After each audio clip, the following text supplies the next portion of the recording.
ለምን ሁል ጊዜ በትክክል ሊወዱሽ የማይችሉ ወንዶችን ትስቢያለሽ? የተለየ ወንድ ያው ግን ለራስሽ ይሄኛው ይለያል ብለሽ ነበር። አነጋገሩ ይለያል፣ መልኩ ይለያል፣ ወደ ህይወትሽ የመጣበትም ጊዜ የተለየ ነበር። ግን በሆነ መንገድ መጨረሻሽ ያው ወደ ለመድሽው ቦታ ሆነ። ላንቺ ሙሉ በሙሉ ሊገኝ በማይችል ሰው ምክንያት ብቻሽን እያለቀሽ ችግሬ ምንድነው ብለሽ ራስሽን እየጠየቅሽ ለምንድነው የሁሉ ነገር የሚያጋጥመኝ ያልሽ እና እስካሁን ማንም ያልነገረሽ እውነት ይኸውልሽ፣ ችግሩ ሁሉ ጊዜ የተሳሳቱ ወንዶችን መምረጥሽ አይደለም። ችግሩ ከዚያ እጅግ የጠለቀ ነው። እነዚህ ወንዶች ወደ ህይወትሽ ከመምጣታቸው ከረጅም ጊዜ በፊት በውስጥሽ የተጀመረ ነገር ነው እና ይህን እስካልተረዳሽ ድረስ የዙሪት መደጋገሙን ይቀጥላል። ከኔ ጋር ቆይ፣ ምክንያቱም ይህ ቪዲዮ በዚህ ዓመት ከምታያቸው ሁሉ እጅግ አስፈላጊ ቪዲዮዎች ሊሆን ይችላል። እንኳን ደህና መጣሽ። ዛሬ አንዲት ሴት ልትገኝባቸው ከምትችላቸው እጅግ አሳማሚና ግራጋቢ አዙሪቶች ስለ አንዱ እናወራለን። አንቺ መጥፎ ሰው አይደለሽም፣ ሞኝ አይደለሽም፣ ወይም ደግሞ የተረገምሽ አይደለሽም። ነገር ግን በህይወትሽ እየተደጋገመ ነው። ለምን እንደሆነ ልታውቂው አልቻልሽም። ሰው ታገኛለሽ፣ በሁለታችሁ መካከል ጠንካራ መሳሳብ አለ። ይህኛው ነው የሚል ስሜት ይሰማሻል። ያለሽን ፍቅር ሁሉ ትሰጫለሽ። ነገር ግን ቀስ በቀስ ወይም ድንገት ነገሩ ይፈርሳል። ልክ እንደ ሁል ጊዜው በዚያው በሚያውቅሽ ርቀት፣ በዚያው ስሜት አለመገኘት፣ በዚያው ልብ ሰባሪ ሁኔታ። ዛሬ የዚያ ዙሪት እውነተኛ ምክንያት ምን እንደሆነ እንመረምራለን። ስለ ስነ ልቦና፣ ስለ ልጅነት፣ ስለ ራስ ዋጋና እኛ ሳናውቀው የፍቅር ህይወታችንን ስለሚመሩ የተደበቁ ኢንቪዚብል ፓርትነርስ እናወራለን። ይህን ለመስማት ቀላል ላይሆን ይችላል፣ ግን ቃል እገባልሻለሁ በትክክል መስማት ያለብሽ ነገር ነው። ስለ ሀና ልንገራችሁ። ሀና የ31 ዓመት ወጣት ናት። ብልህ፣ ደግ፣ በጣም አፍቃሪ፣ የሰውን ልደት የማትረሳ፣ ነገሮች ሲከብዱ የምትደርስ፣ ያለ ስስት የምትወድ አይነት ሴት ናት። በአራት ከባድ የፍቅር ግንኙነት ውስጥ አልፋለች። በመጀመሪያው ወንድ በስሜት የማይገኝ ወይም ኢሞሽናሊ አናቨለብል ነበረ። በአካል አለ፣ በነፍስ ግን ርቆ ነበረ። በፍጹም ልትደርስበት አልቻለች። ሁለተኛው መጀመሪያ ላይ ተስፋ የሚሰጥ ነበረ፣ ግን እሷ ወደሱ መጠጋት በፈለገች ቁጥር እሱ የመቀዝቀዝ ባህሪ ነበረው። እሱ የራሴ ጊዜ ያስፈልገኛል ይለዋል፣ እሷ ግን እንደ መተው ትቆጥሯለች። ለ2 ዓመታት ግንኙነት በሚመስል ርቀት ውስጥ ከቆዩ በኋላ ተለያዩ። ሶስተኛው ከሁሉ በላይ ልቧን የሰበረው ነው። መጀመሪያ ላይ በጣም ጥሩ ነበር፣ ቆይቶ ግን ፍቅሩ ቋሚ እንዳልሆነ ተረዳች። በአንድ ሳምንት በጣም አፍቃሪ፣ በሚቀጥለው ሳምንት ቀዝቃዛ። አብዛኛውን ጊዜዋን የምታጠፋው በመጀመሪያ ያየችውን ያንን ጥሩ ማንነቱን ፍለጋ በመልፋት ነበረ። አራተኛው ደግሞ በመጨረሻ አዙሪቱን የሰበረች መሰላት። እሱ የተለየ ይመስል ነበር። በሳልና በግልጽ የሚያወራ። ከ6 ወራት በኋላ ያ ግድግዳ ተገነባ። ያው ስሜታዊ ርቀት ተመለሰ። አራተኛው ግንኙነት ሲያበቃ ሀና ብቻዋን በቤቷ ተቀምጣ ለራሷ እንደዚህ ያለች፣ ይህ ዝም ብሎ ድለቢስነት አይደለም። ይህ እኔ ነኝ። የምትወደድ ስላልሆነች አይደለም፣ ወይም የተሰበረች ስለሆነች አይደለም። ነገር ግን በመጨረሻ አንድ ነገር ስለገባት ነው። በአራት የተለያዩ ሰዎች ውስጥ ያንኑ አንድ አይነት ወንድ በተለያየ መልክ እየመረጠች ስለነበረ እና ሁሉንም ነገር የቀየረላት ጥያቄ ይህ አልነበረም። ለምንድነው የተሳሳቱ ወንዶችን የምስበው የሚል ነው። ይልቁንም ለምንድነው በትክክል ሊወዱኝ በማይችሉ ወንዶች ውስጥ ምቾት የሚሰማኝ የሚለው ጥያቄ ነበር። ያ ጥያቄ ልክ እዚያ ጋራ የሁሉም ነገር መክፈቻ ነው። እውነተኛው ምክንያት ከሱ በፊት ነው የጀመረው። ትምህርታዊ ቢሆንም በጣም ግላዊ በሆነ መንገድ የስነ ልቦና ክፍል ነው። ቀላልና ሰባዊ በሆነ መንገድ ይሄ አይገባም እንዳለተው። እውነተኛ ምክንያት ከሱ በፊት ነው የጀመረው። አንድ ነገር ሊያስገርምሽ የሚችል ነገር ልንገርሽ። በ20 ወይም በ30 ዓመትሽ የምትወጁ ሰው በብዙ መልኩ የተመረጠው በውስጥሽ ባለችው ያቺ ትንሽ ልጅ ነው። ላብራራልሽ። ገና በልጅነታችን ፍቅር ምን እንደሆነ በአእምሯችን ከመረዳታችን በፊት ፍቅር ምን አይነት ስሜት እንዳለው የምንማረው በዙሪያችን ካሉ ሰዎች ነው። ከወላጆቻችን፣ ከሚያሳድጉን ሰዎችና መጀመሪያ ካየናቸው ግንኙነቶች። በዚያ አካባቢ የነበረው የፍቅር ስሜት ምንም ይሁን ምን ያ ስሜት ስሜታዊ መሰረታችን ወይም ኢሞሽናል ቤዝ ላይን ይሆነናል። ለኛ ትክክለኛው ፍቅር ያ ነው። በልጅነትሽ ያገኘሽው ፍቅር ቋሚ፣ ሙቀት ያለውና የደህንነት ስሜት የሚሰጥ ከሆነ በትልቅነትሽም ወደዛው አይነት ቋሚና ሰላማዊ ግንኙነት የማዘንበል እድልሽ ሰፊ ነው።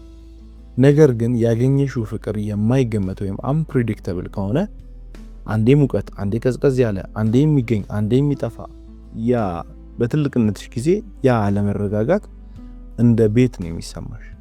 ህመም ስለምትወጂ አይደለም፣ ነገር ግን ስለለመድሽው ነው። የሰው ልጅ አእምሮ ደግሞ ሳያውቀው ወደ ለመደው ነገር ያዘነብላል። የለመደው ነገር ህመም ቢሆንም እንኳን። ይህንን ስለ ልቦናውያኑ የመጣበቅ ዘይቤ ወይም አታችመንት ፓተርን ይሉታል። ገና በለጋ እድሜሽ በውስጥሽ የተሳለ ስሜታዊ ንድፍ ነው።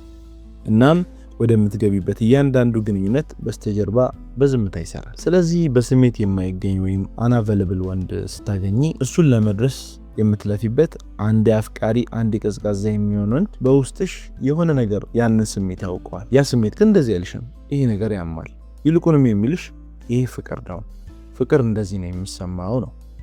እና ያ ጠንካራና ማግኔቲክ የሆነ መሳሳብ ሙሉ በሙሉ ሊወድሽ በማይችል ወንድ ሰው የምትሳቢበት ስሜት ወይም ኬሚስትሪ አይደለም። ይልቁንም ኬሚስትሪ ልብስ የለበሰ ልምድ ወይም ፋሚሊያር ነው። አብዛኛው ሰው የሚረዳው አዙሪት ውስጥ ደጋግሞ ካለፈ በኋላ ነው። ያኔ ደግሞ ጥያቄው ለምን ይከሰታል የሚለው ሳይሆን ይህን ለማስቆም ምን ማድረግ አለብኝ የሚለው ይሆናል። ቀጥለን የምናየው በትክክል ያንን ነው። ከዛ በፊት ግን ስለ ሳባ ልንገራችሁ። ምን እየፈለግኩ እንደነበር በመጨረሻ ተረዳው ብላ ስለነገረችኝ ስለዛ ታሪክ። ሳባ ለመጀመሪያ ጊዜ ወደ ስነ ልቦና አማካሪ ዘንድ ስትሄድ እድሜዋ 27 ነበረ። የሄደችው ስለ ግንኙነት ጉዳይ አልነበረም። የሄደችው ዝላ ስለነበረ ነው። ለምን እንደሆነ መናገር አትችልም፣ ብቻ ደክሟታል። ለአመታት የተከማቸ ጥልቅ ስሜታዊ ድካም ነበረ። በሶስተኛው ቆይታቸው አማካሪዋ ሙሉ በሙሉ ያስገረማትን ጥያቄ ጠየቀቻት። በህይወትሽ ውስጥ ፍቅሩ እርግጠኛ ያልነበረብሽ የመጀመሪያው ሰው ማን ነበር? ሳባ ሳታስብ ወዲያውኑ እንዲያለች፣ አባቴ። አባቷ መጥፎ ሰው አልነበረም። ጠንካራ ሰራተኛ ነው። ቤተሰቡን ያስተዳድራል። በስሜት በኩል ግን የማይገመት ሰው ነበር። አንዳንድ ቀን አፍቃሪ፣ ተጫዋችና ቅርብ ነው። ሌላ ቀን ደግሞ ያለምንም ግልጽ ምክንያት ቀዝቃዛ፣ ሩቅና ተነሳሽነት የሌለ ይሆናል። ሳባ ልጅነቷን ያሳለፈችው የእሱን ስሜት ለማንበብ በመሞከር ትክክለኛውን ነገር ለመናገር በመጣርና ዛሬ ጥሩ ቀን እንዲሆን ራሷን ብቁ ለማድረግ በመልፋት ነበር። ያ ነገር ተወጥቻለሁ ብላ አስባ ነበር። ነገር ግን በዚያ ወንበር ላይ ተቀምጣ ስለሱ ስታወራ ማልቀስ ጀመረች። ምክንያቱም ለካ ያንኑ አንድ አይነት ሁኔታ ከወደደቻቸው ወንዶች ጋር ደጋግማ እየኖረች እንደነበረ ተረዳች። ሁልጊዜ የሰውን ስሜት ለማንበብ ትጥራለች። ሁልጊዜ ራሷን ታስተካክላለች። ሁልጊዜ የሱን ያንን አፍቃሪ ማንነት ለመመለስ ትለፋለች። ሁልጊዜ እጇ ላይ ሊገባ ሲል የሚያመልጣት ይመስላታል። ይበልጥ ከለፋች ግን ሙሉ በሙሉ የምታገኘው ይመስላታል። ግን በፍጹም አላገኘችውም። ምክንያቱም አብራ ያለችው ከአባቷ ጋር አልነበረም። ነገር ግን ያንኑ ስሜት የሚቀሰቅሱባት ወንዶችን ትመርጣለች። ያን መነሳሳት ደግሞ እንደ እውነተኛ ትስስር ትቆጥረው ነበረ። አማካሪዋ በፍጹም የማትረሳውን ንግግር ተናገረች። ሳባ፣ አንቺ በስሜት የማይገኙ ወንዶችን ብቻ አይደለም የምትስቢው። እነዚህ ሰዎች ጋር ስትሆኚ ነው ይበልጥ ህያውነቱ የሚሰማሽ። ምክንያቱም በልጅነትሽ ያላገኘሽውን ፍቅር አሁን ለማሸነፍ እድል ስለሚሰጡሽ ነው። ይህንን ይዛ ለረጅም ጊዜ አሰላሰለች። ከዚያም ቀስ በቀስ ሁሉም ነገር ትርጉም መስጠት ጀመረ። በዚያ ዙሪት ውስጥ መሆንሽን የሚጠቁሙ ምልክቶችን ልንገርሽ። አሁን ወደ ራስሽ እንመለስ። በትክክል በዚህ ስሜታዊ አዙሪት ውስጥ መሆንሽን እንዴት ታውቂያለሽ? አንደኛ፣ ጥሩ ወንዶች ይሰለችሻል። በስሜት ዝግጁ የሆነ የሚወድሽና ግልጽ የሆነ ወንድ ስታገኝ ኬሚስትሪ የለንም ወይም አልማረከኝም ትያለሽ። በእውነት ግን የሚሰማሽ መሰልቸት ሳይሆን አለመለማመድ ነው። በውስጥሽ ያለው አዙሪትን ለመቀስቀስ የሚያስፈልገው ያንን አለመረጋጋት ስላገኘው ነው። ሁለተኛውን ደግሞ እንመልከት። ፍቅርን እንደ ስራ ትቆጥሪዋለሽ። ለፍቅር መታገል፣ መልፋትና ሰውን መቀየር ያለብሽ ይመስልሻል። ብለፋለት ይለወጣል የሚል የተሳሳተ እምነት አለሽ። ሶስተኛው ደግሞ በጣም በቶሎ ትጠብቂያለሽ። የአንድን ሰው ትንሽ አፍቃሪነት ስታይ የቀረውን ባዶ ቦታ በራስሽ ምናብ ትሞላለሽ። እሱን ሳይሆን እሱ ሊሆን ይችላል ብሽ ያሰብሽው ምስል ነው የምታፈቅሪው። አራተኛው ደግሞ ጭንቀትን እንደ ፍቅር ትቆጥሪዋለሽ። እሱ መልእክት እስኪልክልሽ ስትጨነቂ፣ ስታስቢና ስትጠበቢ የሚሰማሽን የልብ ምት እንደ ፍቅር ታስቢያለሽ። ግን አይደለም። ያ ጭንቀት ወይም አንግዛይቲ ነው። ፍቅር ሰላም ነው። አሁን አንዳንድ ነገሮችን በግልጽ ላስቀምጥ። እናም እነዚህ ነገሮች ስትሰሚ ለራስሽ ታማኝ እንድትሆኝ ይፈልጋለሁ። በትክክል ሙሉ በሙሉ ማግኘት የማትችው ትንሽ የራቁሽ በሚመስሉሽ ወንዶች ላይ ልዩ የሆነ ጠንካራ መሳሳብ ይሰማሻል። ግልጽ መጥፎ የሆኑ ወንዶች አይደሉም፣ ነገር ግን ይደርሱ ጥቂት የቀራቸው ወንዶች ናቸው። ሁልጊዜ ሙሉ በሙሉ የማይገኙ፣ በስሜት በከፊል የተከፈሉ፣ በአካል ተገኝተው በሐሳብ የራቁ፣ ያ ጥቂት የራቃቸው የሚለው ስሜት አንቺን የሚስብሽ። ሰላማዊና ቀላል የሆኑ ግንኙነቶች ያሰለቹሻል ወይም ጥርጣሬ ውስጥ ይከቱሻል። ጥሩ ወንዶችን አግኝተሻል። ታጋሽ ወንዶች፣ ከመጀመሪያው ጀምሮ ስለ ስሜታቸው ግልጽ የነበሩ ወንዶች። ነገር ግን ባዶ ወይም ቀዝቃዛ ሆኖ ተሰማሽ። ኬሚስትሪ የለንም አልሽ። ነገር ግን በትክክል የሌለው ነገር ውጥረት ወይም ቴንሽን ነበር። ያንን እርግጠኛ ያለመሆን ስሜትና ያ ማሳደድ ወይም ቼስ ነበር የጠፋው። እሱን ለመረዳት ብቻ ብዙ ስሜታዊ ጉልበትሽን ታባክኛለሽ። ዛሬ ለምን ራቀኝ? የተሳሳተ ነገር ተናግሬ ይሆን? ባለፈው ሳምንት ወደ ነበረው አፍቃሪ ማንነቱ እንዴት መልሰዋለሁ? ይህ የሚታወቅሽ ከሆነ ሰውን ለመተርጎምና ለመረዳት የምታደርጊው ይህ ማለቂያ የሌለው ስሜታዊ ድካም እሱ ራሱ ትልቅ ምልክት ወይም ፓተርን ነው። መቆየት ካለብሽ በላይ ትቆያለሽ። ነገሮች ጥሩ ስለሆኑ አይደለም፣ ነገር ግን እዛ ግንኙነት ላይ ብዙ ስለደከምሽበት ከልብሽ ስለምታሚ ትንሽ ብጠብቅ በመጨረሻ ይከፈትልኛል፣ መጀመሪያ ላይ የሰጠኝን ተስፋ በመጨረሻ እውነት ያደርገዋል ብለሽ ስለምታስቢ ነው። የራስሽን ፍላጎቶች ታሳንሻለሽ።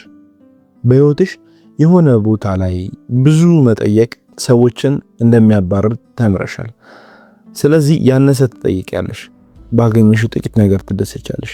ለዚህም ቀላልና ብዙ የማይጠይቅ ወይም ሎ ሜንቴናንስ ነኝ የሚል ስም ትሰጪዋለሽ።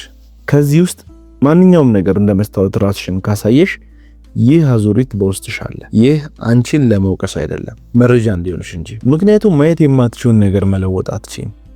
አሁን ግን ማየት ትችያለሽ። ብቻ የተሻለ ወንድ ምረጪ የሚለው ምክር ለምን በቂ አይደለም? ይህ ክፍል እውነታውን የሚያጋጭ ወይም ስሜታዊና እውነተኛ ነው። ሰዎች ብቻ የተሻለ ወንዶች ምረጪ ይሉሻል። ይህ ምክር ምንም እንኳን በጥሩ ሐሳብ የመነጨ ቢሆንም ዋናውን ነጥብ ሙሉ በሙሉ ይስታል። ምክንያቱም ችግሩ አይንሽ እያየ የተሳሳተ ምርጫ መምረጥሽ አይደለም። ችግሩ የውስጥሽ ስሜታዊ ስርዓት ወይም ኢሞሽናል ሲስተም ስለሆነ አንድ አይነት ጉልበት ብቻ መሳሳብ እንዲሰማው ተደርጎ ስለተስተካከለ ወይም ካሊብሬትድ ስለሆነ ነው። በአእምሮሽ ያ ወንድ ላንቺ እንደማይሆን ታውቂያለሽ፣ ግን አሁንም ወደሱ መሳብሽ አይቀርም። ከፊትሽ ያለው ደግና ቋሚ የሆነ ወንድ በትክክል ስትጠይቂው የነበረውን አይነት ወንድ መሆኑን ታውቂያለሽ፣ ግን አሁንም ምንም ስሜት አይሰማሽም። ይህ ጉድለት አይደለም። ይህ የውስጥ ስሜት ስርዓትሽ ምን ያህል በጥልቀት እንደተገነባ የሚያሳይ ነው። የተሻለ መምረጥ ከፍላጎት ወይም ከቁርጠኝነት በላይ ይጠይቃል። የውስጥሽን ስሜታዊ ገመዶች መልሶ ማገናኘት ወይም ሪዋይሪንግ ይጠይቃል። ፍቅር ሰላማዊና ጸጥተኛ በሚሆንበት ጊዜ ከሚፈጠረው ባዶነት ጋር አብሮ ለመቀመጥ መለማመድን ይጠይቃል። ምክንያቱም ቀደም ሲል ሰላማዊነት እንደ ምንም ነገር እንዳልተፈጠረ ተደርጎ ነበር የሚሰማሽ። የጭንቀት አለመኖር የፍቅር አለመኖር አለመሆኑን መረዳት ይጠይቃል። እውነተኛ ፍቅር ጭንቀት ሊፈጥርብሽ አይገባም። እውነተኛ ፍቅር ሁልጊዜ ጥርጣሬ ውስጥ ሊከትሽ አይገባም። እውነተኛ ፍቅር በየቀኑ ልትፈቺው የሚገባሽ እንቆቅልሽ አይደለም። ነገር ግን ጭንቀትን ፍቅር ብለሽ መጥራት ከለመድሽ መጀመሪያ ላይ ሰላም ሲመጣ እንግዳ ይሆንብሻል። ያ እንግዳ ስሜት ደግሞ ለተወሰነ ጊዜ ከተሳሳተ ሰው ጋር ያለሽ እንዲመስልሽ ሊያደርግሽ ይችላል። እዚህ ላይ ነው ብዙ ሴቶች በትክክል ከሚገባቸው ግንኙነት ጥለው የሚሄዱት፣ ምክንያቱም ከለመዱት ስሜት ጋር ስላልተመሳሰለላቸው። አንቺ ግን እንደነሱ አትሆኚ። ማገገም ወይም ሂሊንግ በትክክል ምን ይመስላል? ሞቅ ያለ ተግባራዊና ተስፋ ሰጪ የቪዲዮ ማገገም ወይም ሂሊንግ በትክክል ምን ይመስላል? ማገገም ማለት ዳግመኛ በስሜት ለማይገኙ ወንዶች መሳብ አይሰማሽም ማለት አይደለም። ይልቁንም ያ ዙሪት በውስጥሽ መነሳቱን መረዳት ትጀምራለሽ። እናም ቆም ለማለት የሚያስችሉሽን መሳሪያዎች ታገኛለሽ። ያ ሂደት በትክክል ምን እንደሚመስል እንያው። አንደኛ ደረጃ ወደ ኋላ ተመለሽ ወይም ጎባክ የሚባለው ሴሽን ማለት ነው። ይህ የማይመች ክፍል ነው። በልጅነትሽ ያገኘሽው ፍቅር በሐቀኝነት ተመልከች። ማንንም ለመውቀስ አይደለም ወይም የቆየ ቁስልን ለመጎርጎር አይደለም።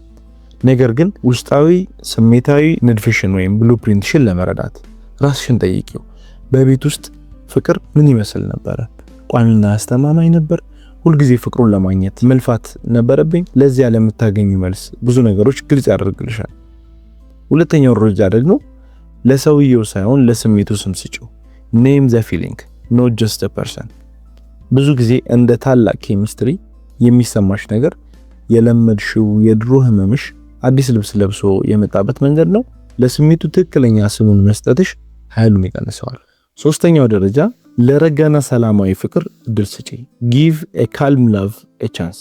በሚቀጥለው ጊዜ ግልጽና ደግ የሆነ ሰው አግኝተሽ ነገሩ ቀዝቃዛ ወይም ያልሳበሽ ሲሆንብሽ በፍጥነት አትነሺ።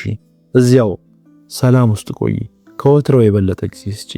በመጀመሪያው ወር ላይ አሰልቺ የሚመስለው ነገር በሶስተኛው ወር ላይ የደህንነት ስሜት ወይም ሴፍቲ ሊሆን ይችላል። የደህንነት ስሜት ደግሞ እውነተኛው የደህንነት ስሜት የእውነተኛ ፍቅር መሰረት ነው። ወደ አራተኛው ደረጃ ስንሄድ መጀመሪያ ከራስሽ ጋር ያለሽን ግንኙነት ገንቢ። build the relationship with yourself first። ይህን አዙሪት የሰበሩ ሴቶች ትክክለኛው ወንድ ያገኙ አይደሉም። ይልቁንም የመጀመሪያው በራሳቸው ውስጥ ሰላምና መረጋጋትን ያገኙ ናቸው። የራስሽን ዋጋ ስታውቂ ሕያው ለመሆን የአንድን ሰው ወጣ ገባ ፍቅር መጠበቅ ስታቆሚ የሚገባሽን ፍቅር ሊሰጡሽ ወደማይችሉ ሰዎች መሳብሽን ታቆሚያለሽ። የመጨረሻ አምስተኛው ደረጃ ድጋፍ አግኝ ወይም ጌት ሰፖርት የምንለው ነው።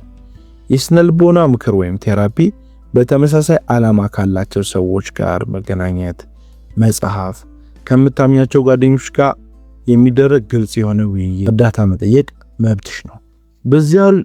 በዚያ ዙሪት ውስጥ ለረጅም ጊዜ ለቆየሽ ሴት አንድ ነገር መናገር እፈልጋለሁ። በጣም እንደደከመሽ አውቃለሁ።